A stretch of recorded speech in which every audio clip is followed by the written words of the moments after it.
Good morning, everyone. Welcome to this day, and it is a fine day out. I'll get to the weather in just a moment and see if we have any rain in the forecast coming up.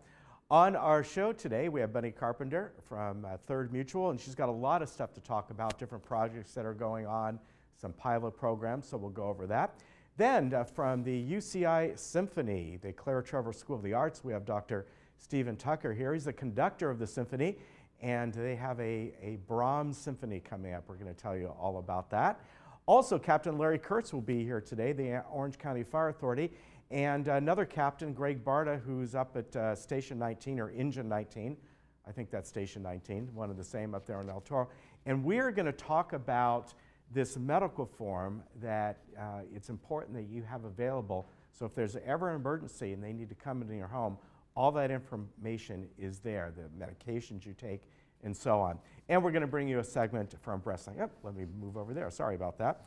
Now, let's tell you about the meetings that are happening today. There's only one, Third M&C, and that is in the boardroom at 1 o'clock. That's the only meeting for today. Now, we got some great weather to tell you about. Little high pressure system coming in. We've had a little wind this morning. The wind is really coming up from the south. This isn't that total offshore Santa Ana condition, but it's coming more up from the south. And that'll continue today, be kind of breezy today. But look at those temperatures going up. Really nice, all into the low to mid 70s all the way through Thursday. You can see today and tomorrow will be sunny skies out. A little bit of morning clouds coming in Wednesday, and then more so Thursday. And Friday we begin to drop down. And there's our chance possibly for some rain coming in. There is another system that is beginning to form, and so likely if we get anything here, maybe a little overnight into Friday and maybe into Saturday. Doesn't look like much. This last one, by the way, at our house, I think we had, just slightly over a ½ inch when it was all said and done, which was nice, just the right amount of rain coming in. That one looks to be somewhat less, maybe a ½ of an inch, but right now, it's too far out to give you a pinpoint on when it might move in. But overall, look at this gorgeous weather. And you might notice, why is it that the temperatures drop Thursday and Friday and the overnights go up? Well, that's because we have that cloud cover there that starts to come in, so it keeps the overnights a little bit warmer. Let's move on to beautiful Orange County and beyond today, and that's what going down to Laguna, that's exactly what it's going to look like today. It's going to be bright and sunny and clear. Eye of the Beach is about 70. Again, I sort of give the average of the beaches all the way from Huntington down to Dana Point, and so the average is going to be about 70, meaning the beaches will be anywhere from 68 to maybe 71, 72 today, just depending. If the breezes stay up a little bit, they'll might be a little bit cooler than that, but everywhere around Orange County you can see is absolutely beautiful in the 70s. Same thing for Palm Springs, same thing for San Diego. What a nice day to be down in Mission Bay and San Diego area. Big Bear, another great day to be up there. They got a decent amount of snow from this last system that came in, so great skiing weather or snowboarding weather, whatever you prefer. Up there, 47 today, so cool up there, and going down to 23. But for you people who enjoy the snow, this would be a wonderful couple days to get up there. All right, we'll be back in just a moment.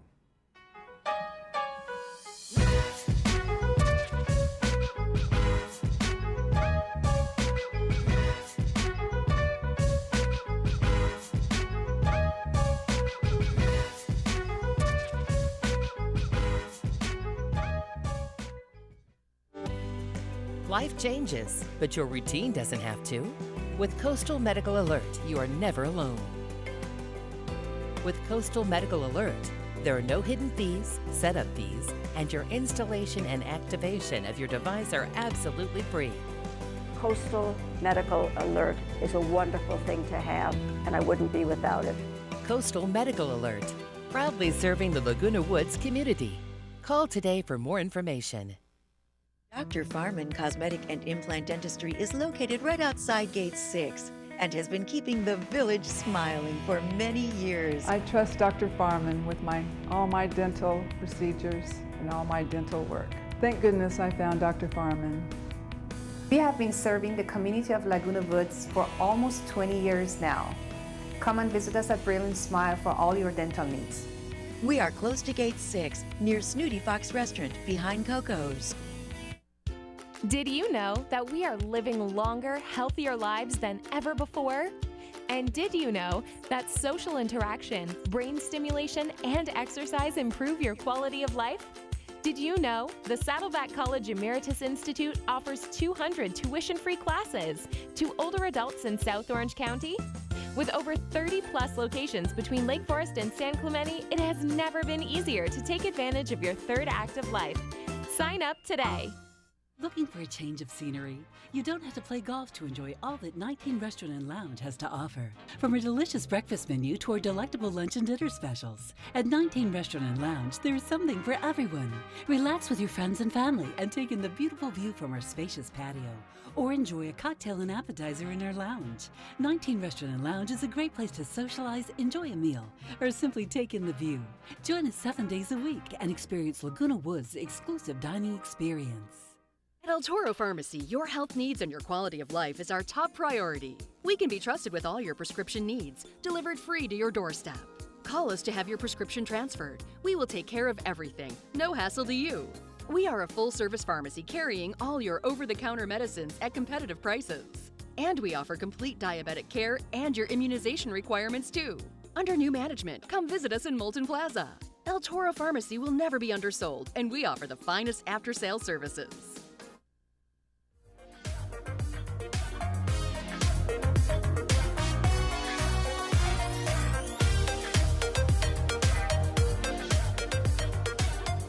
Well, with me right now, I'd like to welcome back with us the conductor of the UCI Symphony, Dr. Stephen Tucker. And you were here, was it about a year ago? About a year ago. Always good to have you here, sir. Oh, thank you. Thank you. Always good to be here. Yeah, and we have got, or you have got, I should say, a great presentation coming up.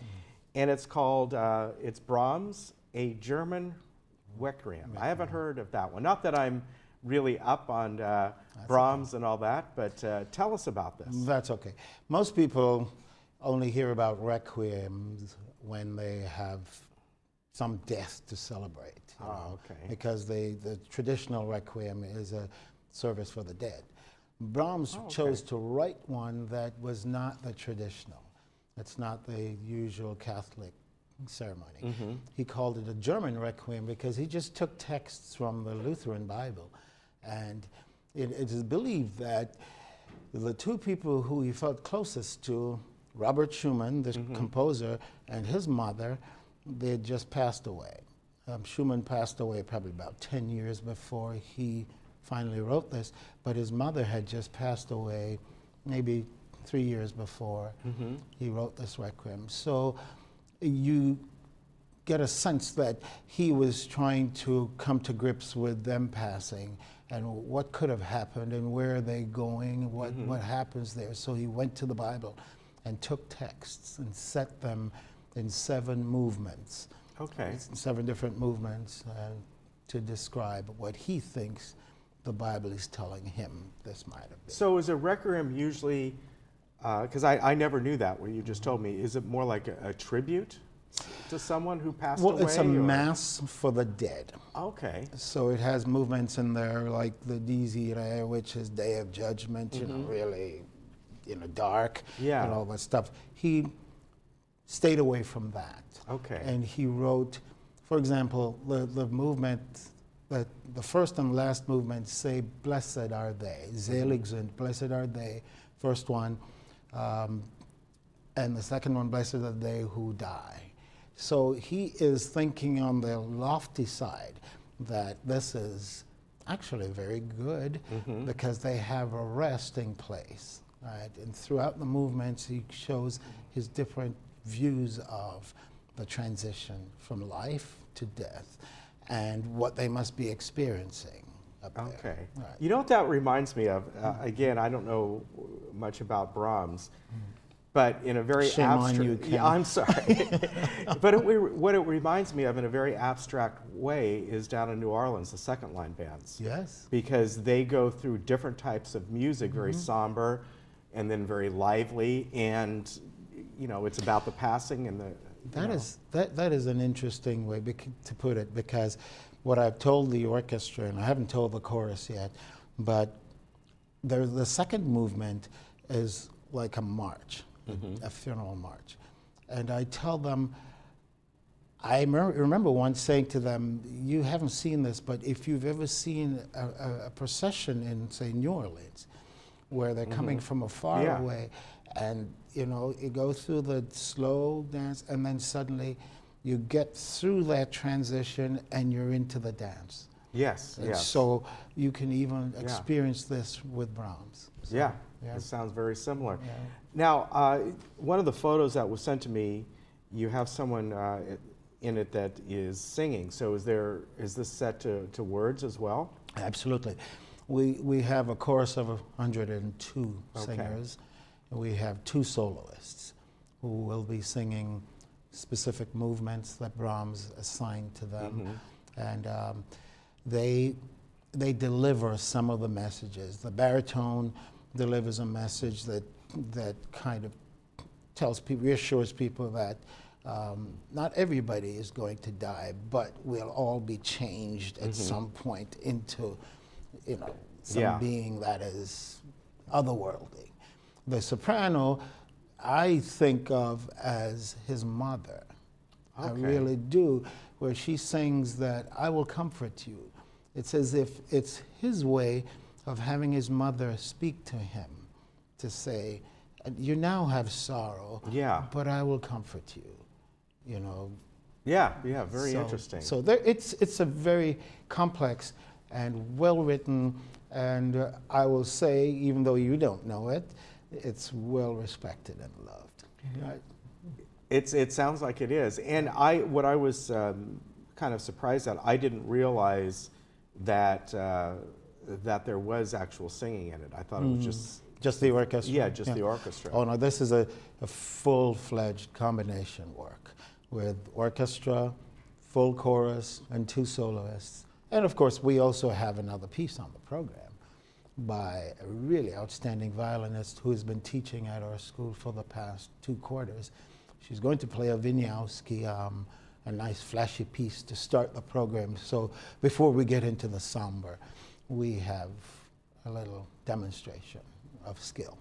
Oh, that sounds good, very good. The night, Wednesday evening, by the way, we have a salon, a Brahms salon for people like you who would want to be initiated into what, you know, almost the breadth of what Brahms does, you know, and then you'll see why he's my favorite composer. When did he live? 1833 till 1897. Okay. Would be his lifespan. And the only, you know, most people know the lullaby, of course. Sure, you know, they think of that. But what was the type of music? Did he have sort of a kind of a theme?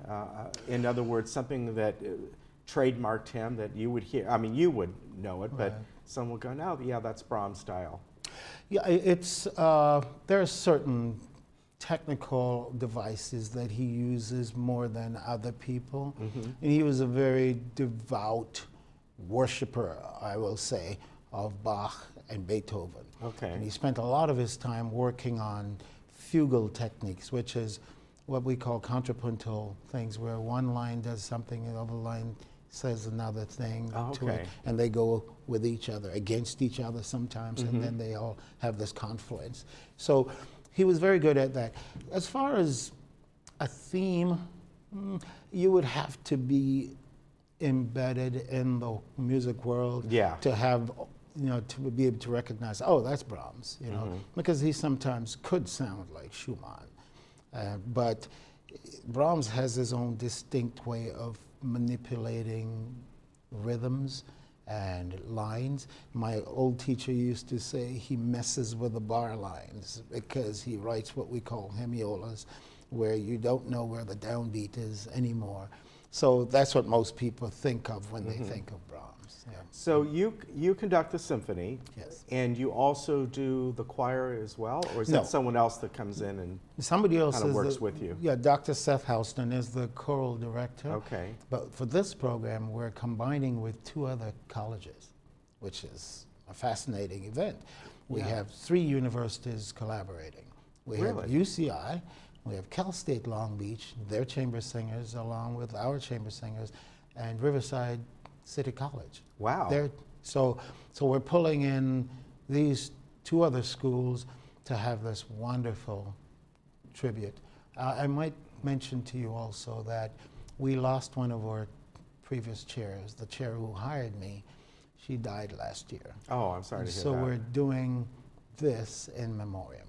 Oh, that's very nice. So it kind of turned out to be the right timing. Yeah. You know, we didn't want to lose her, of course, but this program was planned, and therefore it's the perfect tribute.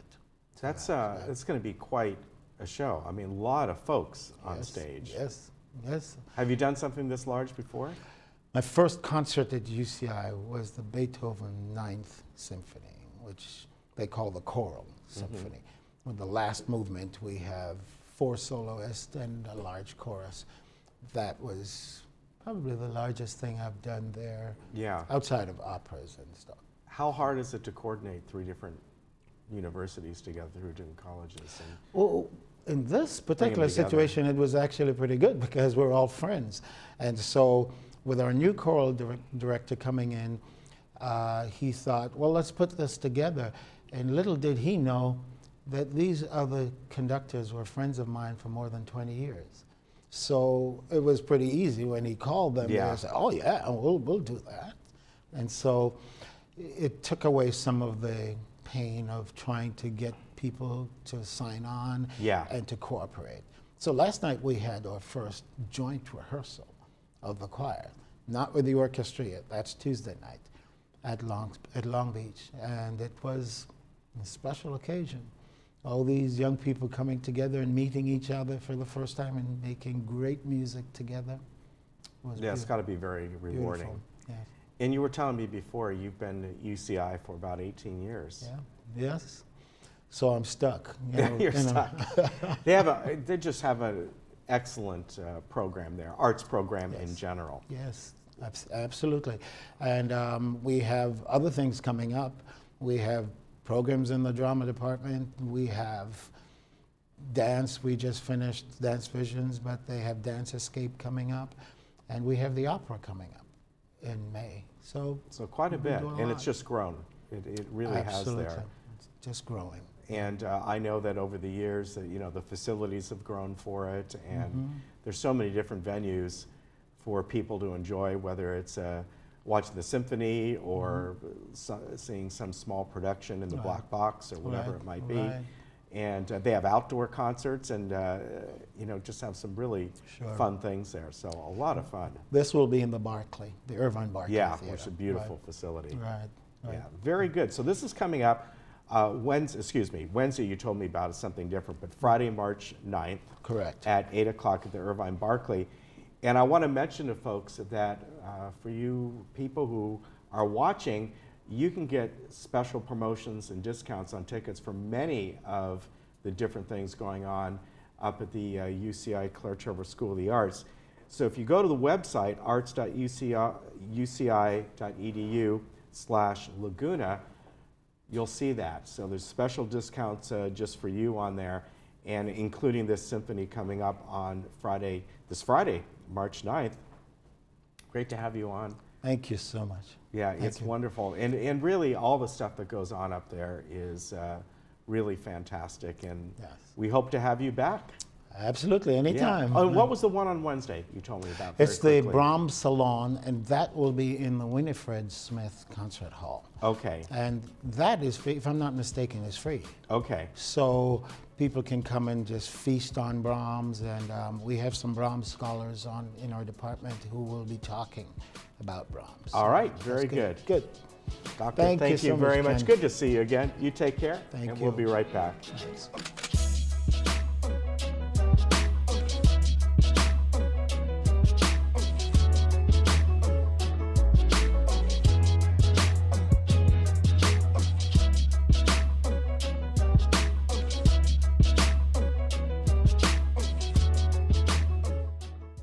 Cancers Today is a great program that we've just started at our Laguna Hill site. A woman has a new symptom in their breast, whether it's new breast pain, breast lump, a rash on their breast that's new, they can call in and get into the office within 24 hours and be seen by a physician and have some imaging to have an answer before the end of that day.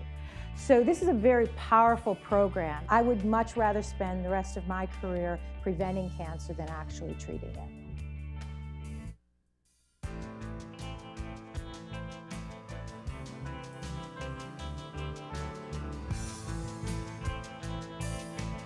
Hi, welcome back. We have Christy Maya with the Cancer Research Collaboration with us today, who's going to help us understand how their organization helps translate new technologies and advancement with cancer research and treatment. Welcome. Hi, good morning. So that's a lot to say for one organization. Tell us a little bit about what CRC is all about. So the CRC was put together, we grew up out of a breast cancer research program that was doing clinical work, working with BreastLink Medical Group, and Dr. John Link is the founder. And when we put together the Cancer Research Collaboration, it evolved because research has evolved, and it's not something that can be done by one entity. If you really want to move forward, you have to have partnerships, and that's why the collaboration. And then the way that cancer technology is moving with the human genome and with genomics, it's more than about an anatomical site such as breast cancer. It's more about these gene targets. So when we formed the foundation organization 5 years ago, we decided to think beyond just breast cancer, which is where cancer research was going, into cancer overall, because the development of new procedures, new drugs, new treatments, things like that are going to be based on genomic targets, pathways, not necessarily the fact that it's a breast cancer or lung cancer. And there's reasons for that, why drug development is going to begin to move a lot faster, because you're not going to be limited by that type of cancer. So for someone who is looking into treatments or research that's being done, and they come to you, how do you help them understand everything that's going on? Well, it is a lot about education. It is a mouthful, and to synthesize that down. But I think that, patients looking for research and looking for research as a treatment option, the best thing to do is to look from the time of diagnosis. It used to be that research was brought into the picture or the treatment planning conversation when it was the last house on the block. It's not that way anymore. So we encourage patients when they call us and say, what trials do you have going? What are you doing? To go out and look at clinicaltrials.gov, see everything that's out there, kind of look at the information. If they have questions, they can call us back, but they can take that to their physician and discuss it with them. Most of the trials that we're doing in the clinical setting that our organization partners with BreastLink is in the area of breast cancer, except in advanced diagnostics, we're doing other work. Well, right. Now, some other collaborations that you have are with radiology and a variety of other places. So tell me a little bit about those. Yeah, so doing the clinical trials work, bringing new drugs to patients in the clinic is more under the breast umbrella, but we do work with RadNet, which is a big diagnostic imaging company, and then investigators that need imaging advanced technology to diagnose their cancer. So there's things that you can do. For instance, PET-CT has novel tracers that target these particular genes or pathways that can light up and show that clinician whether or not the particular drug that they're using is working, because it goes to the same spot in the cancer that the drug is supposed to go to. So then they can look at their imaging scan and see, there it is, I see there's benefit here. Okay, and so with all of your collaborations that you do, is there any one in particular area that you feel is more important than another right now? No, it's all very important. It's very important to detect the cancer, to find it early, to pinpoint where it is so the clinicians can do their job or the surgeons can do their job. It's very important to follow tumors for response with radiology to the new treatments that we're delivering in the clinic, the drugs that have been developed. And it's very important for the patient that after they're treated with their cancer, they have other strategies to prolong their life and give them good quality of life. Okay. Now, let's talk about if someone wanted to get in touch with you in terms of, like if they went to your website, what are some of the things that they're going to see on the website and what would be helpful to them? Well, I think the resource of kind of where we're going, they're not going to get a huge amount of information because that's not what it's designed for. It's really designed to tell you about us, but it's going to give them some places to go look or the ability to contact us with any of their questions.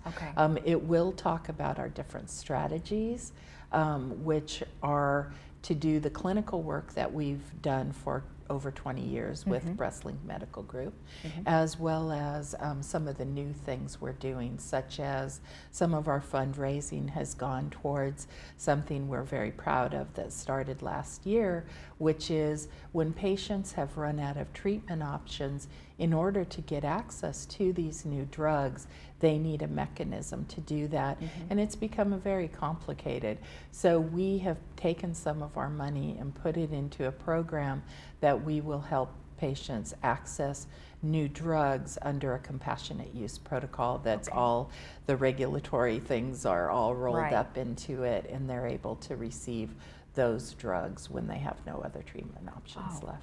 Well, sounds like a very good resource for people, though, for sure, right? I think so. Okay, excellent. And you did talk a little bit about fundraising. What are some of the fundraising things that you're going to be doing over the next year? So we're going to have our 5th annual golf tournament. And that takes place September 17th, and that's at the Mission Viejo Country Club. And that's our primary fundraiser. We do take private donations, and people have made arrangements, you know, to give other gifts and other ways that we work with their estate planning and things like that. And all of that goes into assisting us to do the work that we do, which is to have collaborations, be able to do clinical trials, to be able to cover compassionate use protocols for patients, as well as we've opened some new programs. We just began to do some work in New York, so we do have a chapter in New York. And most of the funding in New York is going to patient programs, education, genetics is a big thing in cancer right now, and so a genetic counselor we're able to fund in a program that gives access to breast cancer patients to a genetic counselor, as well as we just launched a new nutritional program with a company called Blue Mesa Health, who it's an app-based program, and they've done a really fantastic job in the area of diabetes, of making outcomes, and we know that women with breast cancer who will have a better outcome if they pay attention to diet and exercise. And so this is a program that we've been able to fund, and it just launched. It's going to be on our website if anybody wants to find out about it. Right now it's launched in New York, but we are going to bring it to the West Coast. It sounds great. I mean, what a nice, helpful thing for people to have. Yeah, we think so. And there's a big need. And sometimes, you know, even just under normal circumstances, that's a difficult subject, you know. And but when people have undergone treatment and they want to make that change, sometimes the financial resources aren't there. But this gives them access to a coach and a nutritionist and a way to track all that. And it's something that's funded by our program. Excellent. Is there anything else that you'd like to tell us about it that you think I might have forgotten? No, I don't think so. I think just the important thing about cancer and cancer research and what all the organizations are doing is the field is accelerated in finding new discoveries, but with that brings costs, and organizations don't have the access to funding. And if we're going to keep, the way we're going to make advances is by working together. Right. And we need to continue to be able to do that work, to reach out to academic partners, to private partners, to not be owned by one single thing, but to be able to focus. And that's my board makes sure that our focus is to do what's best for the patient that's going to be on the other end of the research that we do, and not to do it for a single organization. Right. Well, thank you very much for the information. I appreciate it. No, thank you for having me this morning. And if you have any additional questions regarding cancer research collaboration, you can always go to their website. We'll be right back after this.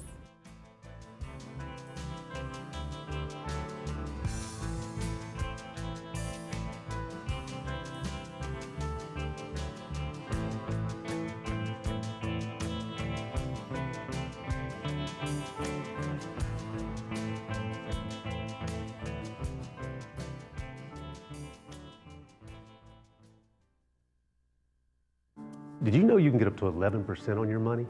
That's right, 11%. And your investment will be secured by real estate. Would you like to receive a check each month?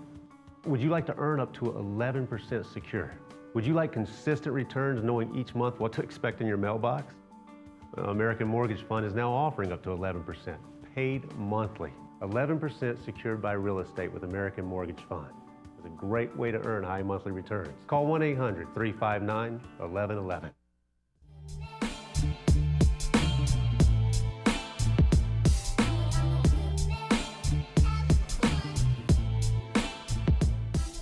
Well, I'd like to welcome back with us today Captain Larry Kurtz, who's the Public Information Officer of the Orange County Fire Authority. And along with him today is Captain Greg Barding. And Greg, you are up at Station 19, which is, if people don't know where that is, if you go up El Toro, kind of go over the little hill over the railroad tracks, it's right there. Yep, that's correct. Yeah, and we're going to talk to you in just a minute about the main subject today, the Resident Medical Information Form, how important that is. But first, we're going to talk to Captain Kurtz over here and tell us, you folks have a new fire chief, right? Yes, we've been in the process of interviewing prospective new fire chiefs to lead our organization. Right now we have an interim fire chief, Chief Patrick McIntosh. He was actually one of our former chiefs, retired from our agency, and we brought him back temporarily to keep captaining the boat, so as we say. Until we get a new fire chief. The board of directors, the JPA board of directors for Orange County Fire Authority, has been vetting these chiefs. They're going through background investigations right now. We should have an announcement around March 15th of when who that fire chief is going to be. And whoever it is, I'm sure they're going to be a great leader of this organization, and we really look forward to introducing them to the people. So do they get applications from around the country? They get applications from everywhere. Orange County Fire Authority is a destination fire agency. A lot of our newest firefighters don't just come from the fire academies, they come from other fire departments. They see our organization, they are willing to leave their agencies and come with us and actually come in on the ground floor because they want to be part of this organization. So we're very fortunate to have the size that we have, and for a lot of the upper management, the executive management for our organization, it's a great opportunity for them to really test their management skills and really lead a large agency with as many fire stations that we have. I bet you get a lot of folks from back east saying, no snow. No yes, a lot of them, they walk around here and they go down to the beach and they stick their feet in the Pacific and they think, yes, this is a place for me. Yeah. And they fill out the application. And hopefully that's some of the allure that we have with our new fire chief. But whoever it is, we look forward to meeting them and welcome them on board and helping them to guide this organization into the near future. Yeah, and hopefully whoever you get, we can interview sometime. Absolutely, we'll make sure everything we can to make sure we get them on this show and introduce them to your viewers. That would be fantastic. Now, I'm going to talk to Captain Barding here, and what we're going to talk about today is something that is really important for the residents that are here and really beyond here. and it's called Resident Medical Information Form. So tell me about this. We have it on the screen. How important this is. So this form is incredibly important, not just for the residents here, but all throughout Orange County. So this form kind of came about because, as the residents here know, we run numerous calls in the area. They hear the sirens all the time, and we're always searching for ways to improve the patient care experience. And one of the biggest obstacles we have in providing efficient patient care is the need for us to ascertain the information we need to provide that good patient care experience. So this form, we basically took 7 or 8 of the most common pieces of information that we need, that we sometimes have trouble getting, especially when somebody's not feeling well. If they're calling us, it's because they're having a bad day. Yeah. For example, what kind of medications a person's on, the type of medical problems they have, if they're allergic to any medications. Oftentimes, that's information that is difficult for us to get when somebody's not feeling well. We have to search for medications in a cabinet, try and ask a family member. So what we aimed to do here was create this one-page form that can be accessed by anybody in the county, or anybody, anywhere actually, where they can fill out this information, have it printed out, so when we arrive on scene, we have access to that information at our fingertips right away. So we can be more efficient and provide that better care instantly on scene rather than having to wait and get those pieces of vital information that we need. Yeah, and Larry, where would they put this? On the refrigerator or somewhere very obvious? Refrigerator, someplace obvious, a large red envelope that says, hey, Orange County Fire, guys, here's my medical information. A lot of the things that Captain Barta was talking about, accurate information that we need from the patient. You know, sometimes we get this information third party from family members or the neighbor down the hall, which may or may not be accurate. It's very, very important because if we get something wrong, like type of medication that they're taking or possible allergies that they may have, this is information that people from Engine 19 need when they're going on these medical calls in order to best, provide the medication and the best care possible for these individuals. We come up on scene and Captain Barta has done this a lot. Sometimes we're even, the name of the patient, we're looking through your mail, we're looking through, your TV guide, seeing, okay, this patient is named who. Yeah, we want to get that information so we can do the best patient care possible. Well, some of the things that are on here, it might be a little hard to see on the screen, but patient information, what you just said. Family contact, how important that must be. That's especially if they live alone. Oh, absolutely. Yeah. Extremely important for many reasons. First of all, this form travels with the patient to the hospital, so that gives the nurses and doctors access to all the exact same information. That way they can notify a family member. For us on scene, oftentimes if nobody else is there, we're trying to establish a baseline for the individual we're treating. Are they acting appropriately or normal for themselves or not? So this provides us some contact information where we can call somebody on the phone and ask, we're seeing this individual that's slurring their speech right now. Is that something normal from a previous stroke, or is this a new onset? So it's definitely important to have all the information on here, family members being one of them as well. Yeah, and allergies, of course. Medical history, how important is that? That's got to be very, very important. And you just brought up a very good point. It's paramount. Just what we discussed right there, as if I know a person's had a previous stroke, that's going to help my line of questioning and help us kind of determine some issues they've had in the past, also lead us to what kind of medications they may be on. If they've had cardiac episodes, anything on there kind of helps us in our investigative manner on scene, trying to find out what exactly is going on with that patient. And with medications, they could be having a reaction. Maybe they took a couple of medications that normally they shouldn't have taken together, or whatever it might be. But to give you that information, you at least have something to go on. Oh, and that's common what you stated. And like Captain Kurtz said, we also have medications that we administer when somebody's having a certain type of situation. And sometimes when people are on a certain medication, we can't give one of the medications that we do generally give because there could be a potential reaction. So that information for us it's critical. And this form is really going to enable us to be more efficient and provide better care on scene to everyone. Yeah. The information that's available on this form is very similar to what we have in the managed care facilities. When they arrive, usually we have that information on hand by the care professionals that are on scene. what this form does for us is it enables us to have that same level of information for people who live independently in residential homes. Yeah, and this kind of reminds me, again, it's a little hard to see on the screen, but when you go to your primary care doctor and you first fill out the information if they're a new doctor, this is basically what you fill out, very, very close to that, and it gives all that vital information. And one of them that's on here, it could certainly is going to be important if they get to the hospital, and unfortunately things don't go the way they like. You have a DNR on here if they want that. Yeah, that helps us on scene, obviously. Lets us know what their wishes are, and also, as you stated, definitely helps at the hospital them know, what that patient's wishes are should things escalate to a different level. Yeah, and how important that's got to be. Yeah, it's just incredible. We want to do what's in the best interest and respect the patient's wishes, so that's incredibly important. And kind of retouching on what we were just discussing about the medical facilities, numerous facilities in the area are actually using this as their standard document now. So Freedom Village over in Lake Forest Skilled Nursing, they've actually adopted our form as their standard form to give out to us to take to the hospitals. So we're getting a lot of positive feedback from the big facilities as well. That's good. Yeah. And if people want this, they can go online to OCFA and download this. That's where I found it. I know you folks sent me a copy, but I actually got this one online, so it's the same one. You so can just people go on can download it. OCFA.org. You can download the form. If you can't download the form, anything that would point out to us arriving on scene of your house, what medications you're taking, what your medical history is. Yeah. We've seen people who have actually taken the actual pills that they take and they've taped them to a piece of paper and put them on the side of their refrigerator. We'd like to know what those pills actually are.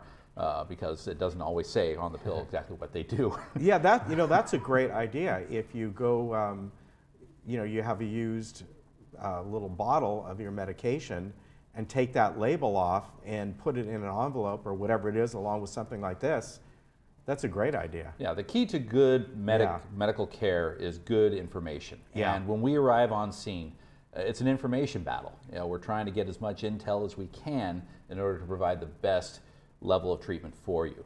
And when Captain Barta shows up at your house, he doesn't have to look through your mail, he doesn't have to look through your medicine cabinet to try and find this stuff. You can find this stuff immediately. It's on your refrigerator or next to your nightstand, something that points out, hey, open this, this is what's going on. Yeah, and this goes with you when you go to the hospital, which is equally as important to help them.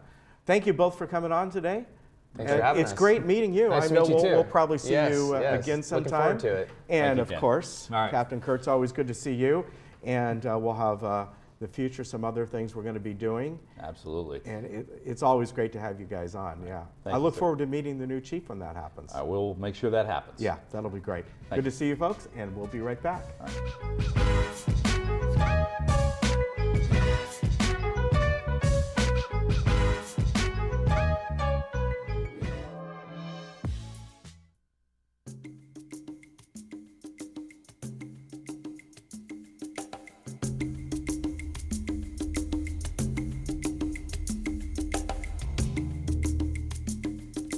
I'm Under Sheriff Don Barnes with the Orange County Sheriff's Department, and I have some important information that I'd like to share with you. If an emergency vehicle like a police car, fire engine, or ambulance are driving with their lights and siren on, it is responding to an emergency. Our ability to respond safely and quickly depends on you and the actions you take to help us. Remember, the person we're responding to help may be your friend or loved one, and we can't help them if we cannot get there. Here is Deputy Walewa to tell you what you should do when an emergency vehicle is responding to an emergency. Every minute first responders spend on the road is critical time to a person in need waiting for us to arrive. First and most importantly, when you see emergency vehicle lights or hear sirens approaching behind you, safely and carefully pull over to the right side of the road. Today's vehicles are highly soundproof, so if you have music playing loudly or other distractions in the car, it can be difficult to hear sirens.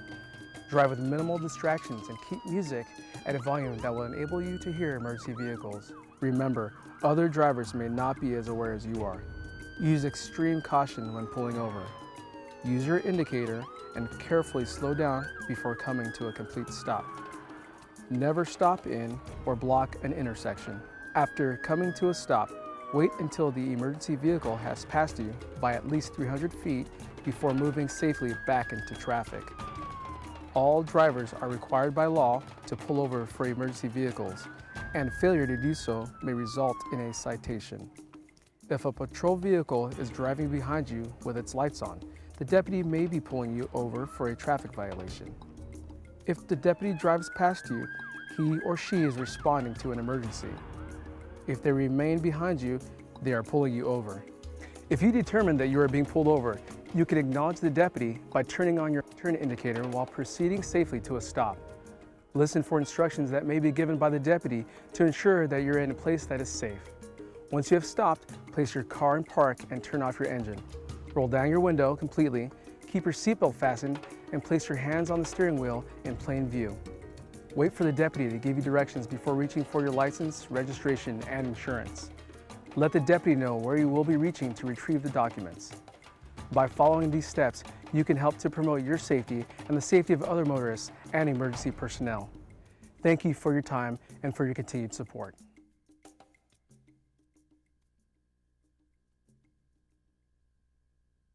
I started Sterling Financial under the premise that there was a need for integrity in this industry as well as quality service. There's such volatility in the stock market.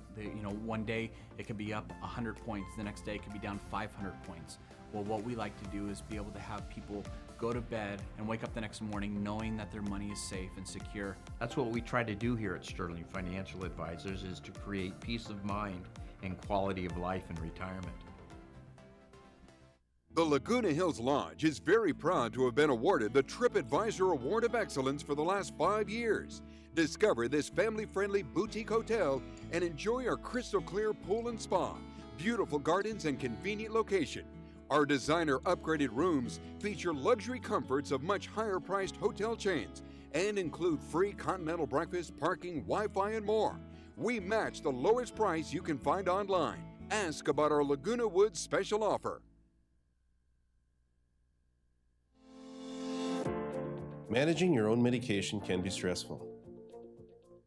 For decades, we have watched you stand in line at your local pharmacy and battle with insurance companies, all to be left with the difficult task of organizing, managing, and remembering to take your medication. AmeriPharma offers a new way of simplifying the lives of you and your loved ones. Introducing AmeriPharma MedBox. How does it work? Submit your prescriptions and insurance information online. Get your medications delivered to your door. That's it. Medications won't come in bottles. You'll receive your pre-sorted med box that easily allows you to tear and take the required medication regimen at the plainly printed date and time. Never miss a dose or worry about whether you've taken it. AmeriPharma MedBox is so simple, and now my mom can manage her medication all on her own, and that gives me peace of mind. Don't worry about refills or haggling with insurance companies again. Our specialists do that for you. If you've got questions, we're here. An urgent prescription? Get it right away. In previous years, I didn't require any prescriptions, but now I have to take about 7 or 8 due to various conditions. It's a management problem. My nurse told me about AmeriPharma's MedBox. I switched over. Boy, am I glad I did. It's really easy to use and it's solved all my problems. Much different than what I had to go through opening bottles before. I'm so thankful. It's changed my life. It could change yours. You should try it. We care about one thing and one thing only, your improved quality of life. Making medication simple for you and your loved ones is surely a step in the right direction. We have been trusted by patients, nurses, physicians, assisted living facilities, and the government for over 15 years. We are ready to take the next step with you in reinventing your pharmacy experience. Now we have reduced all of your pharmacy service needs to one simple box. AmeriPharma MedBox, the new standard in medication management.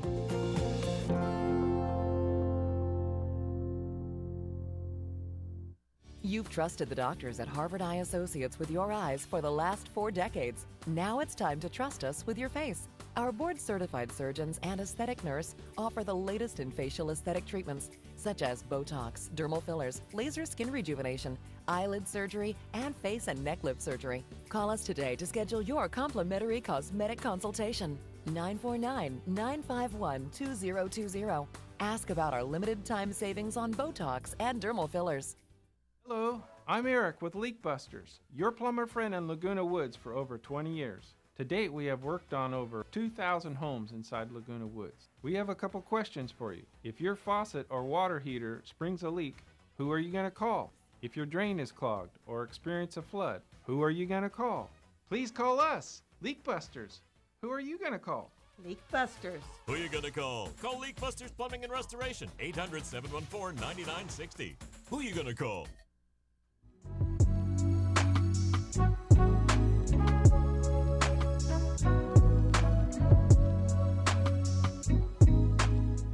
Welcome back. We have got a wonderful movie coming up for you today. This is Wonder, and I have to tell you, this is probably one of my favorite films of last year. It's just a fantastic story, and it's based on New York Times bestseller of the same name, and tells the incredibly inspiring and heartwarming story of August Pullman, a boy with facial differences who enters mainstream school for the first time, entering the 5th grade, and what he goes through, meeting kids, friends, and just dealing with the everyday stuff that a 5th grader would, but on top of that, his differences. And you can see he first goes to school with his space helmet on, and great cast. There, of course, is Julia Roberts, Owen Wilson. They play the mother and father. What's nice about this movie is there's a lot of funny bits in this as well, and that's, I think, what makes it such a great story. Of course, it's very heartwarming, and you just fall in love with this little kid. Wonderfully acted all the way around, highly recommended. And this was a book that our 5th grade, a lot of 5th grade schools read, and last year, at least from our school, there was like 200 kids that went to go see this film, and really wonderful. That is today at 2 o'clock and at 6 o'clock, brought to you by Sterling Financial. Wonder. Now, our movie coming up on Friday is an Academy Award winner. Coco from Disney Pixar. This just won for Best Animated Feature and also won for Best Song. And it's all about a little boy, an aspiring musician, Miguel, confronted with his family's ancestral ban on music. He can't figure out why that, as he says, here we are living in Mexico that is full of music, and I'm not allowed to play the guitar or sing. And he enters the land of the dead to find his great-great-grandfather, a legendary singer.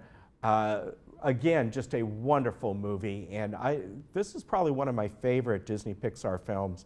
Beautifully animated, a very different kind of story, and there are some scenes in this. There's one scene when they show kind of an overview of the city, of the land of the dead, and I was looking at a documentary on this, and they said in that one scene there are 10 million points of light in it, and different, what they would call fractals in it. Just astounding animation.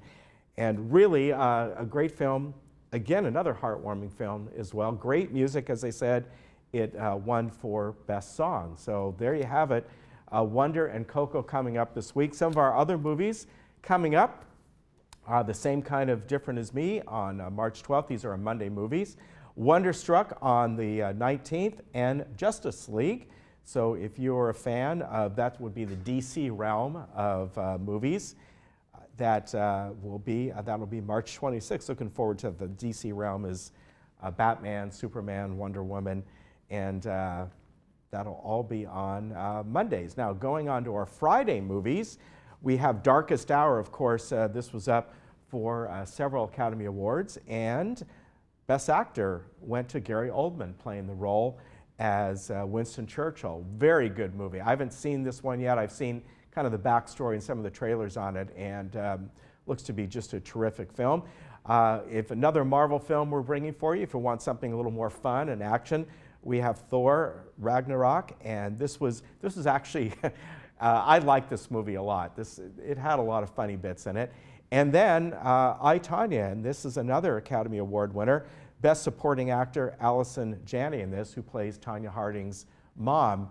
And surprisingly, you know, when I first heard about this movie, I thought, what is this going to be, some HBO type film? But no, this was up, as I said, for a couple of awards, and Allison Janney won, very well acted. And it does tell the story of Tonya Harding from a little girl to up to that infamous moment and that time during the Olympic trials with Nancy Kerrigan, and looks to be a really good film. By the way, I just want to tell you, coming up in April, just a couple films we're bringing you. Star Wars, The Last Jedi is one of them. Then another Academy Award nominee was Phantom Thread, and Daniel Day-Lewis, I think, was up for Best Actor for that. So we get a lot of the Academy Award winners and nominees for you. Sometimes it takes a few months by the time we get them, but we do. All right, our weather, what I'm going to give you here, is just gorgeous weather. Absolutely picture perfect out there today. I'm looking outside, you can see the snow-capped mountains up there in the area. That's Wrightwood Baldy area that we can see from here. So for your skiers, what a great day, and next couple days to go up. Mid-70s here, all the way through really Thursday. It'll drop a little bit. We'll start to get some clouds in. And on Friday, I have it at 66, cooler, scattered clouds. Right now, looking at maybe a little rain system coming in sometime towards the end of the week. It could be anywhere from Friday, Saturday, or Sunday. It shouldn't be real strong, but it could be about a quarter of an inch. So watch that for you. Around Orange County and beyond today, just absolutely beautiful. So like I said, for you skiers, if you can go up to Big Bear or Wrightwood or wherever you like to go up, it's going to be crystal clear and beautiful up there. You want to go to the beach, crystal clear and beautiful there as well. And really around all of Southern California is just going to be a beautiful, mild, and sunny day. So there you have it. All right, you take care. We will see you tomorrow. Have a great day. Bye-bye.